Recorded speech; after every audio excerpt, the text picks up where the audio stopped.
e-bike industry has seen a significant increase in demand over the years as riders and consumers turn to electric bikes as a means of transportation. But despite this increase in demand, manufacturers are still missing key features in the design and manufacture of their e-bikes. Electrified Reviews has been an authority in the e-bike industry for the last 10 years, and in this video, we're gonna touch on some key topics and key features that manufacturers are missing and why consumers and riders are going to be demanding these features across the US.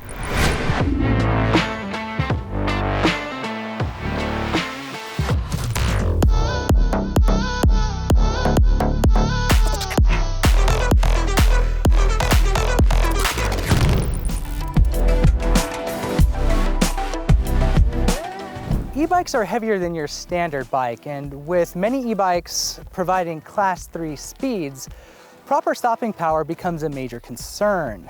With the lack of hydraulic disc brakes on many of these bikes, riders are becoming more and more concerned with their safety. Hydraulic disc brakes offer more stopping power than your mechanical disc brakes.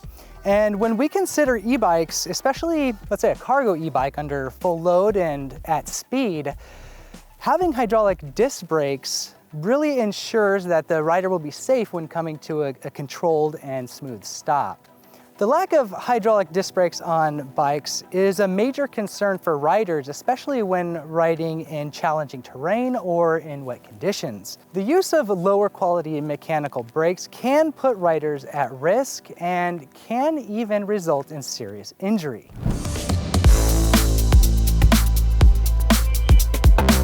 The lack of unbiased third-party verification is also something we see common in the e-bike industry. Many e-bike manufacturers make claims about their bikes and specifications and all these types of things, but without a third-party verification in place, it's hard for consumers and riders to know if these bikes are actually living up to the claims. This lack of transparency in the industry makes it difficult for buyers and riders to make informed decisions about which e-bike is right for them.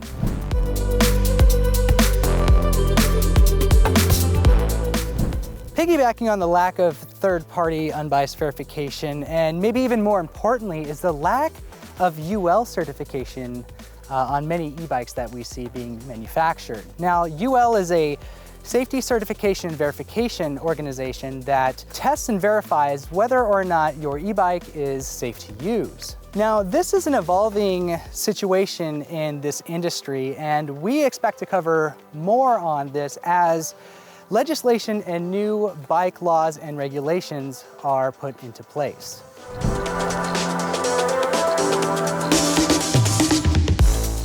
Riders have three main points of contact on their bikes: their pedals, their seats, and their grips. And not having locking grips on your bike is a major safety concern for many riders, as this is the main point of contact for which that they control the bike. Now, this is a simple and effective solution to put in place to ensure the safety of riders, yet many manufacturers, especially these fly-by-night manufacturers, choose to omit this feature.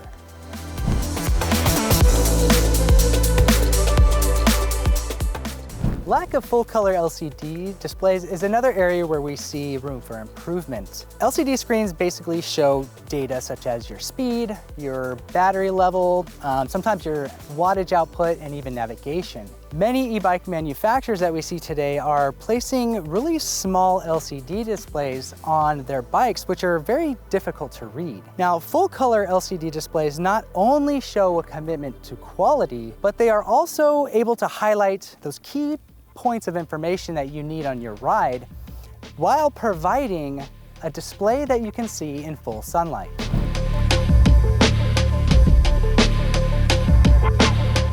Another key feature that we're seeing missed in the industry is puncture protection on tires.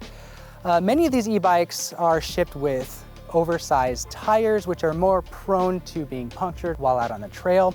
This causes a major inconvenience to riders and can even pose a danger. Sure, there's aftermarket solutions like slime or Tannis inserts, but manufacturers would be better off shipping bikes with a ready-to-roll protection solution.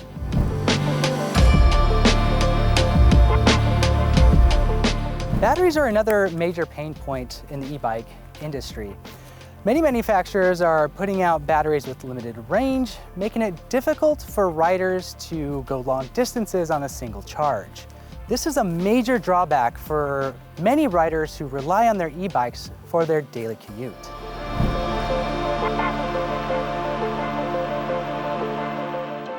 A lack of human-centered design is something that we see becoming more and more common in the e-bike industry as e-bike manufacturers are focusing more on specifications and performance rather than what the user or rider wants or needs. This can lead to a bike that is difficult to ride, uncomfortable to sit on, and in some cases even be dangerous. We've tested bikes that have had improper head tube angle, which really led to kind of an awkward ride. We've seen cruisers with handlebars that pinch the wrists as well. My question is, if the ride's not comfortable, then what's the point?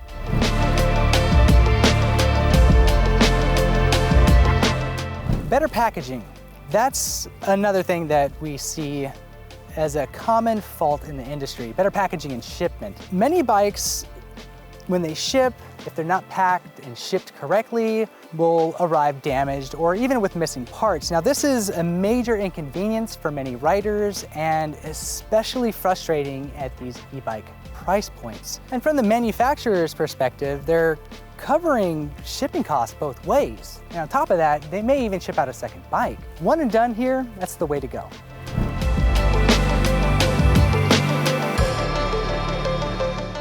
Another important feature that we see missing from a lot of e-bike designs is a lack of integrated, high-quality, bright headlights. Now, this is a crucial safety feature for riders who are riding in low-light conditions or even at nighttime. And without these integrated lights, many riders are having to rely on third-party lights or even flashlights, which can prove to be cumbersome and even dangerous in some situations. Now, some e-bike manufacturers have chosen not to include this in their designs to kind of keep the costs down, but this is really a short-sighted decision that comes at the cost of rider safety.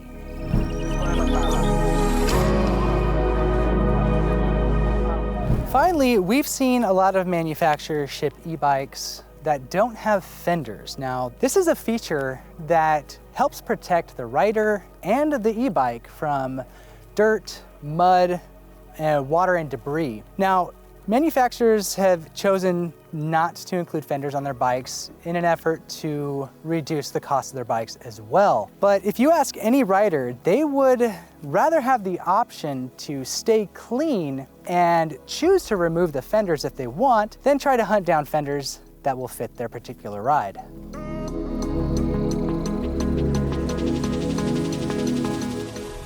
As e-bikes continue to increase in demand, we sincerely hope that e-bike manufacturers act on these opportunities to improve the quality of their e-bikes. As we'll see in a future video regarding UL certifications and more stringent regulations regarding e-bikes coming down the pipeline, manufacturers may not have a choice. A rise in quality of e-bikes and rider safety is just what this industry needs, and as they say, a rising tide will lift all boats.